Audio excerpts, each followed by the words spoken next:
Woo! Ready to go. Well, we are in the season of Lent. We are in the Lenten season as a church community, really as an entire collective. All four of our churches are walking through the Lenten season. If you didn't grow up in a faith tradition where you talked about Lent or really kind of understand what it is, really it's just a 40-day season that leads up to Easter Sunday, which is April 5th, correct? First Sunday of April? Yes? Thank you. That leads all the way up to Easter Sunday. It's a season of preparation. And there's here, as we do it, there's kind of three primary movements. The first one is we survey. We take inventory of our lives. We kind of try to pay attention to what's happening underneath the surface, what our relationship with the Lord is like, maybe an honest assessment of where we are at with Jesus.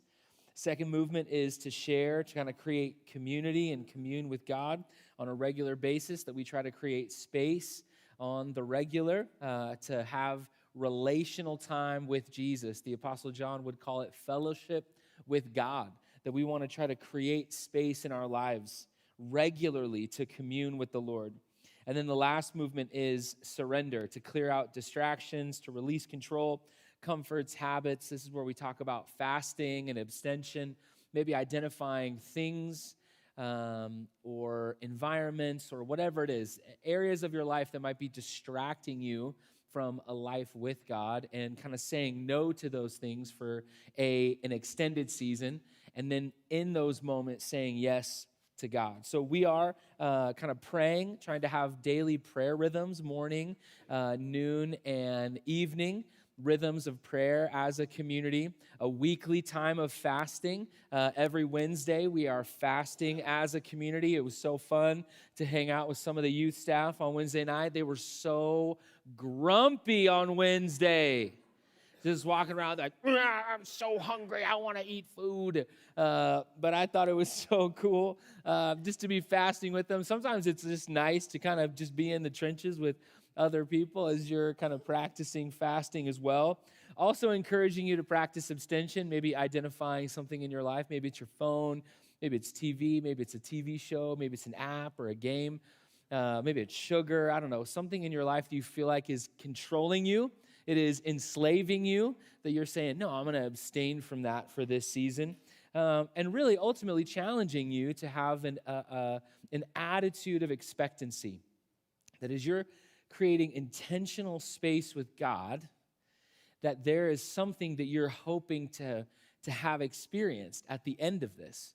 That maybe there's an answer, maybe there's guidance, maybe there's provision, maybe there's something miraculous or healing or something that you're kind of saying, man, God, like I need something, I need you to do something. Maybe it's healing or salvation, provision, direction, or renewal. Those are kind of what you're hoping for individually. So when you get to the end of this season, you get to see maybe how God is speaking to you and challenging you. And as a part of our Lenten season, obviously it's all leading up to Easter Sunday, April 5th. We have Good Friday, the Friday right before, which has kind of become one of my favorite things that we do as an entire collective. Everyone's going to gather here on that Good Friday. But as a part of our Lenten season is a brand new sermon series that we've entitled The Wild, where we're looking at different wilderness narratives throughout the Bible and trying to learn from them, trying to apply them to our own lives. The wilderness in Scripture represents this time, this place, this season that is always unwanted. No one ever says, yes, I can't wait to be in the wilderness. But it inevitably ends up being absolutely essential. And last week we talked about the Israelites wandering in the wilderness. And this week, we're going to look at one of my favorite characters in all the Bible, and that is King David. And that is his time, his season in the wilderness. Now, David is probably, maybe one of the most famous characters in all the Bible. David is, he's on everyone's mind. Like, you just mentioned the story, David and Goliath.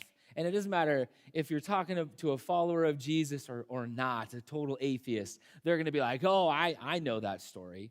I've heard that story. I understand the moral and theme of that story. And when you look at David's life, it has these high highs, but it also has these low lows. And one of the things that defines the character of David, we hear it first when Samuel is actually rebuking King Saul and how he is responding and obeying the commands of God. And he's just like, he's removed the kingdom from you. And he has found a man who is what? After his own heart. He is looking for a man and has found a man who is after, pursuing, desiring his own heart. And that's like a pretty famous statement in the Bible. And you see it in the life of David. You see this genuine love and connection and devotion that he has with the Lord. You see his ability to be honest and open and learn in the midst of failure. You see this profound trust in his own life. Like it's this trust that he has in God that makes him absolutely fearless. You see that he really is a man after God's own heart. And you see it also in a wilderness season. You see David on two different occasions. In his 20s, he's on the run from King Saul. Saul wants him to die. Saul is jealous of him. Saul is an insecure king, an insecure ruler. He sees people that celebrate and praise David, and it sends him into this rage, and he wants him dead. And so David flees for his life. He's on the run from King Saul really for his entire 20s, from about the age of 20 to around the age of 30. And then later on in his life, after he is an established king, he's an old man. He's raised children. His adult son, Absalom, leads a mutiny against David. And instead of staying and fighting, David actually flees into the wilderness again. And what we have in Psalm 63, and that's the text that we're going to be in this morning, is we have now commentators they kind of go back and forth. Is this his early wilderness season when he's on the run from Saul, or is it his latter wilderness season when he's on the run from Absalom? It's really kind of indifferent. It doesn't really matter for how we're applying the psalm today. Because what it is it's like a private journal entry from King David as he is in the midst of a wilderness moment, a wilderness season. And we get to see how he is processing this, how he is handling this situation, how he's handling this season. And I think there's some things for us to learn as well. Because if you're not in a wilderness type of situation right now, maybe you're coming out of one, or maybe you're about to enter. I hate to be the bearer of bad news, but these are things that definitely will happen in our lives and will happen more than once. And so for us to have an idea of how we should respond in the midst of them, I think is incredibly helpful. We get to see this morning how a man who is after the heart of God handles a wilderness season. So let's read Psalm 63 together. O God, you are my God. Earnestly I seek you. My soul thirsts for you. My flesh faints for you, as in a dry and weary land where there is no water. So I have your steadfast love. So I have looked upon you in the sanctuary, beholding your power and glory, because your steadfast love is better than life. My lips will praise you, so I will bless you as long as I live. In your name I will lift up my hands. My soul will be satisfied as with fat and rich food, and my mouth will praise you with joyful lips. When I remember you upon my head and meditate on you in the watches of the night. For you have been my help, and in the shadow of your wings I will sing for joy. My soul clings to you. Your right hand upholds me. but those who seek to destroy my life shall go down into the depths of the earth. They shall be given over to the power of the sword. They shall be a portion for the jackals. Anybody ever feel like that? Anybody? I do. But the king shall rejoice in God. All who swear by him shall exult, for the mouths of the liars will be stopped. Okay, what does David do? What's he doing in this psalm that we could also maybe do in a wilderness season? Here's the first thought. We see David reset his priorities. Reset his priorities. David is in the literal wilderness. We know from just a heading in Psalm 63 that David is writing Psalm 63 as he is in the Judean wilderness. So we know he's literally in the wilderness. This isn't like a metaphorical wilderness. This is a literal wilderness. It's like desert. It's barren. There's not a lot of water. He's hungry. He's isolated. Like he is in the literal wilderness, but he's also in an emotional wilderness. Whether it's young or old, there's people in his life that should have been safe people that are now that have now betrayed him. There are things that he relied upon that he can no longer rely upon. There is tension, there is conflict, there is fear, there's paranoia, there are threats in his life. This is a wilderness season in the perfect way. It is totally encapsulated. And how does David start this psalm? How does he begin it? Think of those first words. Oh God, you are my God. You are my God. Have you ever had a conversation with the Lord like that? Like when you start a prayer, you just say, God, just need to make sure you know you are my God. That's an interesting statement. Earnestly I seek you. My soul thirsts for you. My flesh faints for you, as in a dry and weary land where there is no water. Literally, he's in a dry and weary land where there is no water. Like, physically, what he is feeling, he is trying to capture and communicate that is internally, spiritually, how he is feeling and the depth of his desire for God. The Hebrew word for earnestly seek, it carries this idea of seeking at dawn. It's meant to convey this idea of a first thing, a priority, a sense of preeminence. He's talking about the very first thing that I do in the morning, before I do anything else, before I want anything else, before I desire anything else. I desire you. I desire your presence. The word soul is the word nephesh. It means his entire being, his mind, his will, his emotion, that he is declaring with everything that he is, that God is his God. Now, what's going on here?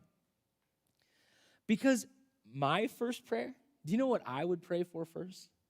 Do you know what I do pray for when I am in a wilderness season? Get me out of this. Anybody? Hello, God. Do you see me? Do you see what I'm going through? Do you see what I'm experiencing? Do you see what that person did? Do you see what that person did? Do you see what they said? Do you see how unjust this is? Anybody else? Come on. Every wilderness prayer begins with, woe is me, right? This is what I'm going through. Please make it stop, right? That's not where David starts. David starts with a declaration and a description of the lordship of God, the headship of God in his life. What's going on? Before David ever prays for deliverance, I honestly think he is reestablishing, resetting devotion. You see, wilderness seasons have a way of exposing what we worship. Wilderness seasons have a knack to expose idols in our lives. That so often the reason it is a wilderness season, the reason it feels so dark, the reason it feels so complex, the reason it feels so hard is because what we worshiped has been taken from us,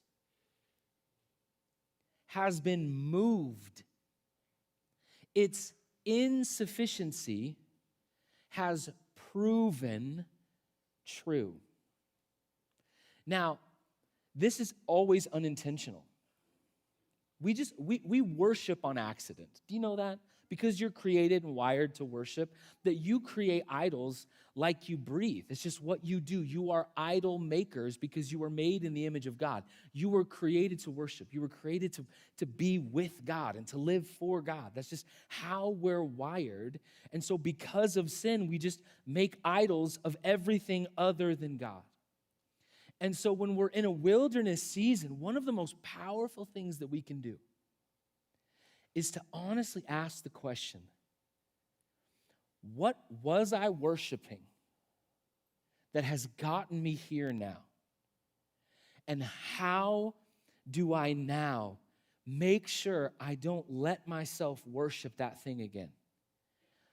And I worship the only one who can handle it, the only one who is sufficient, the only one who can handle the weight of my worship. And I honestly believe that's what David's doing here.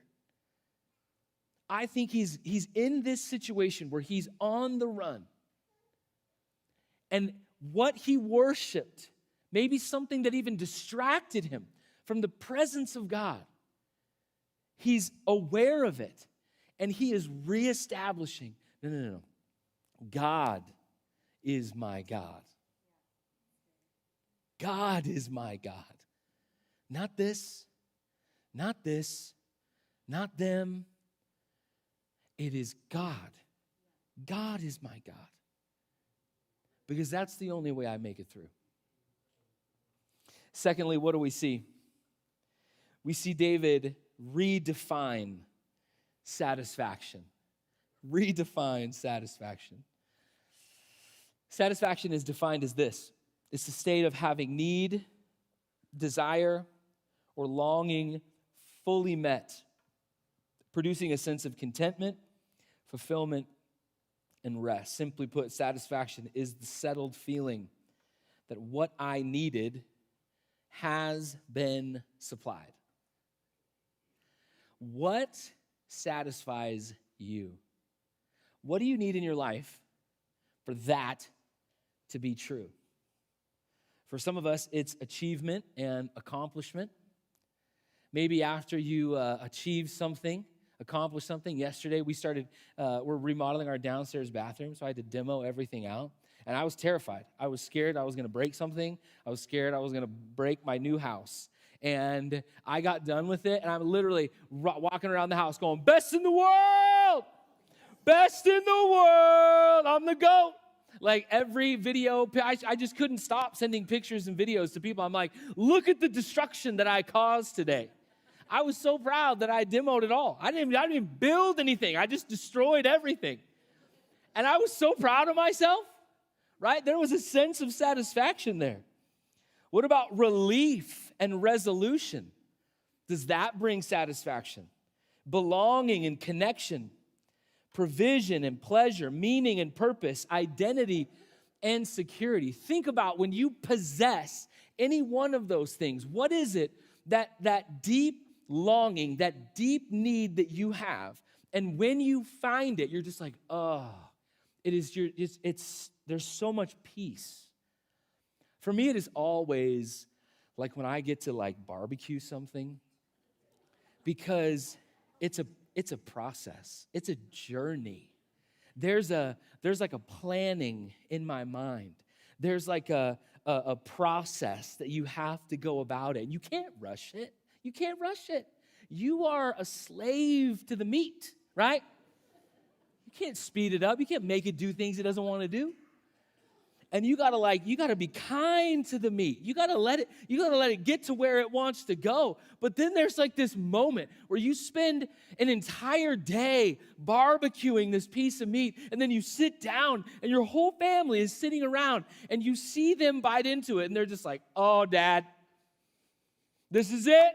This is it, Dad. And then you take a bite and you're like, yep. This is really good. This is really good. And then it's not just that it tastes good. You just eat until you can't eat anymore. Anybody? That's it for me. You want to talk about satisfaction? That's it for me. If heaven is that, I'm in. I'm so in. But what is it for you? Like, when do you feel satisfied? So think about this. So with that in mind, think about what David says here. Think about this call that he has in verse 5. My soul will be satisfied as with fat and rich food. See, he's probably eating barbecue. And my mouth will praise you with joyful lips. Now, does David have any of those things right now? Nope. He is in the Judean wilderness. And he is making this declaration that my soul, I will right now, where I'm at, I will be satisfied as if I had a feast in front of me. I will feel satisfied. Is that true? Is that actually possible? Yes. Yes, it is. David is communicating this truth that I think we have to remember in wilderness moments. That satisfaction it's not circumstantial. All of those things, that whole list, it's all circumstantial. A lot of times, it's outside of your control. Like, satisfaction is not circumstantial. Satisfaction is relational. And it is found in a relationship with the Lord. That here's David. He has all these things stripped away. Success, achievement, accomplishment, belonging, connection, provision, meaning, purpose, identity. Security has none of that. None of that. It's all been taken from him. And yet he is saying in this moment, I will be satisfied. I will be as satisfied as I would be if I was sitting at a banquet table with a feast before me. That is true, Christian. Follower of Jesus, that is true. That is what God wants to provide for us relationally,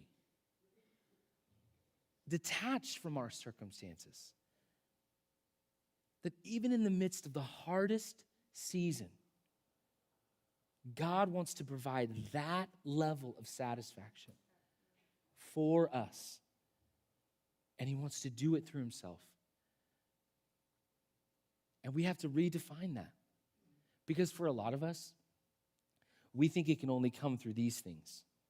This list right here. That's the only way I'll ever be satisfied. God's like, no. That's just a taste. That's just a taste. That's an appetizer. You're not even at the main course. Like, it's always in God. That is where we find true and lasting satisfaction. So David redefines satisfaction, but he also rehearses the right things. He rehearses the right things. What makes wilderness seasons the most unbearable? Like, if you're just really thinking about like a complex, difficult season that you were in, what makes it so unbearable? Is it the external things that we are experiencing, or is it what those things are causing in us internally? Like, if I could go up to you in a moment or in a season where you're having a hard time, like you're just walking through hard things, and if I could just walk up to you and snap my fingers and make everything going on internally in you, the stress, the anxiety, the fear, the questioning, the confusion, the anger, whatever it is, if I could just walk up to you, bang, turn it off, would you be okay? And if I didn't change, like Mark, if I didn't change anything externally, but I could just change it inside of you internally, would you be okay? Yes, you'd be okay. Of course you'd be okay. That's the most unbearable part. The most unbearable part is what we experience internally.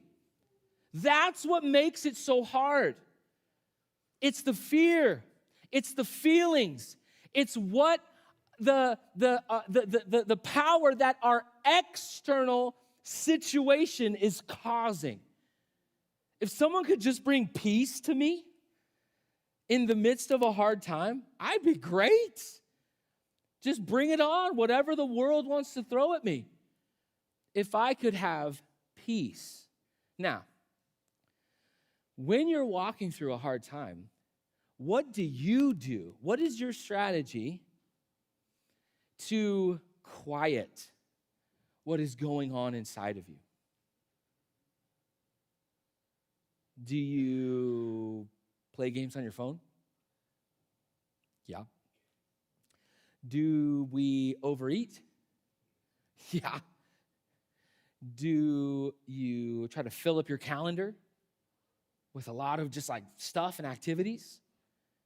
Yeah. Do you just like binge watch television shows? Probably.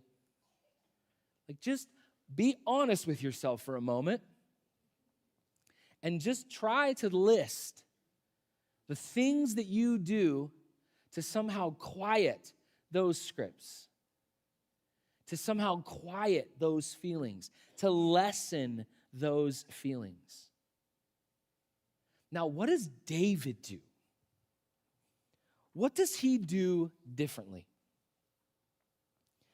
I have looked upon you in the sanctuary, beholding your power and glory.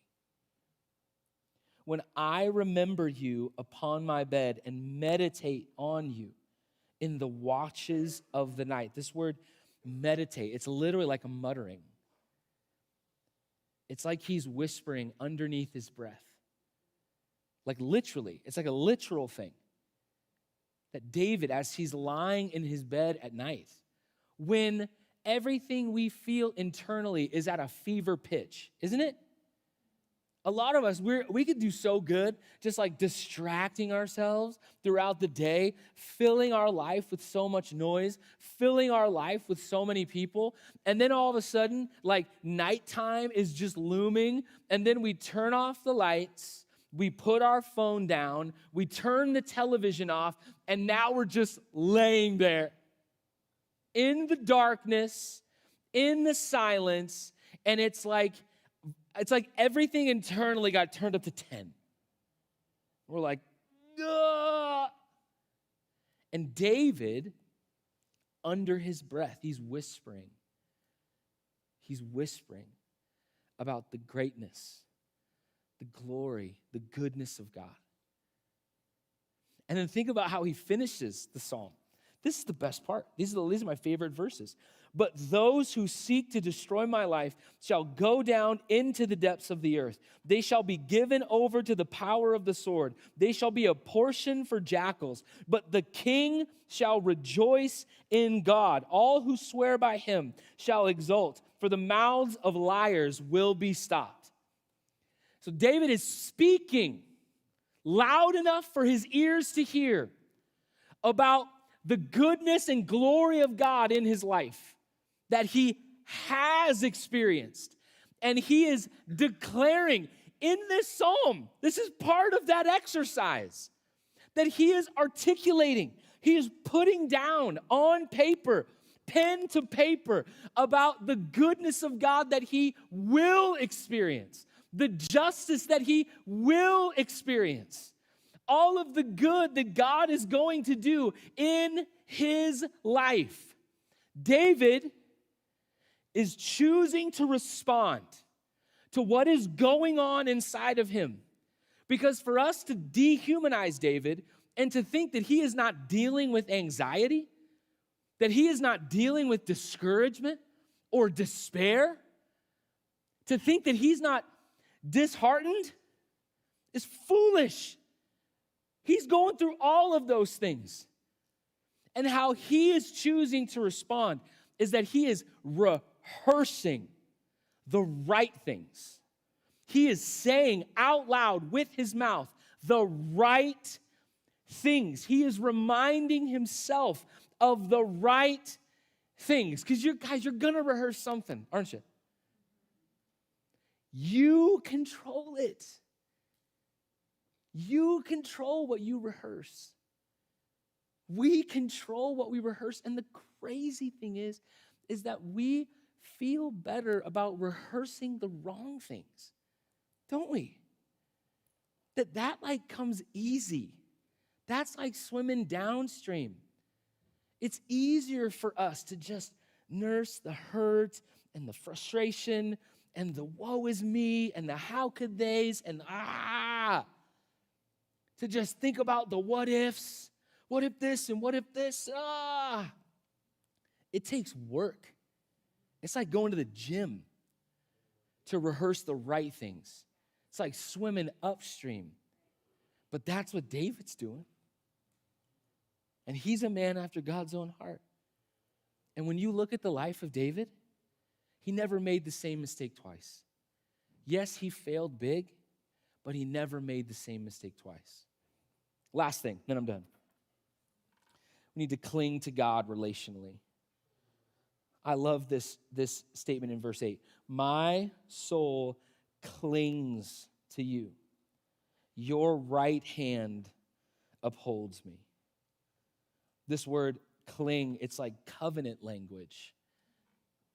It means to stick to cleave, to attach yourself tightly. It's the same Hebrew word that God uses in Genesis to talk about marriage, to talk about oneness.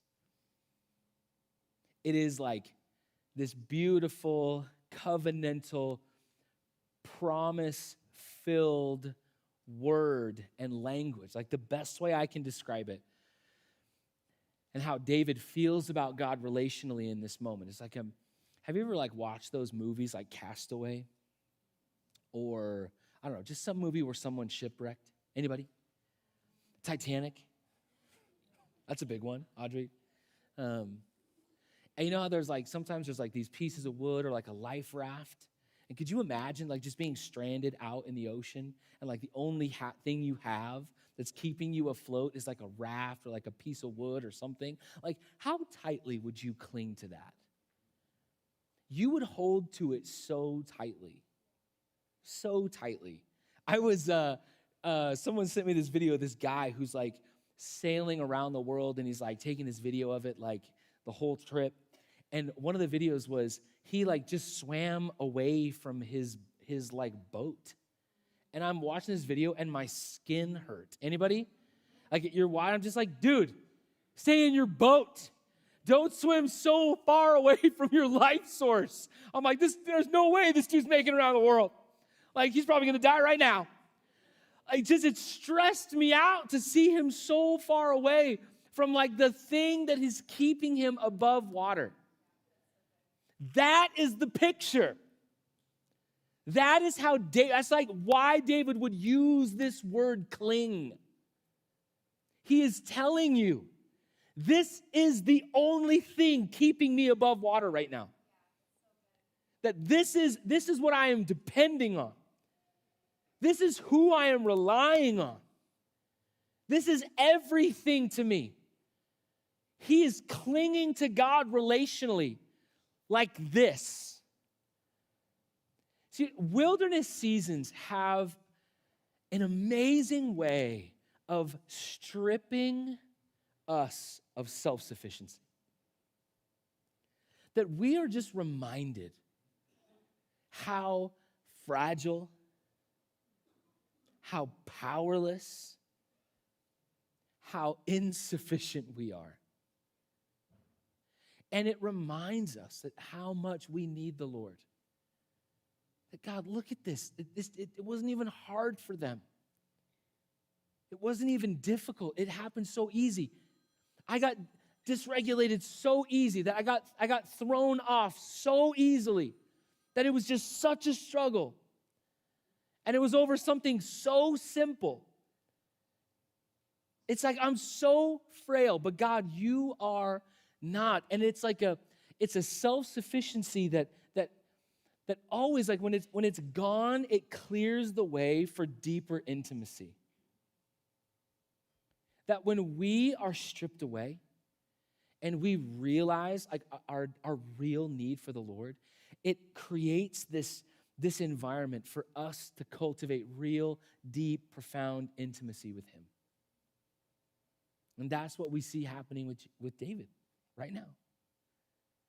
This is how he chose to steward this season. Ushers, if you guys want to start preparing the communion elements, that would be fantastic.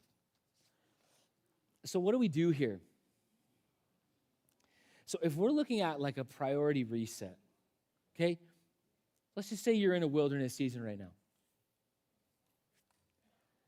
Pay attention to what has been taken from you. Be willing to ask yourself, was this an idol in my life? Was this something that I worshiped? Is this what I was relying upon? If it's something that you need to know, like when we talk about redefining satisfaction, you need to know that in this moment, God is enough for you. God is enough for you. It might seem trite, it might seem trivial, it might seem like I'm like just pastor with religious speak up here. It is the truth.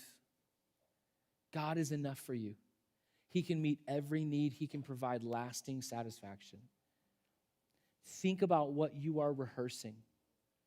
What's going on? What are the thoughts that are firing off in your mind?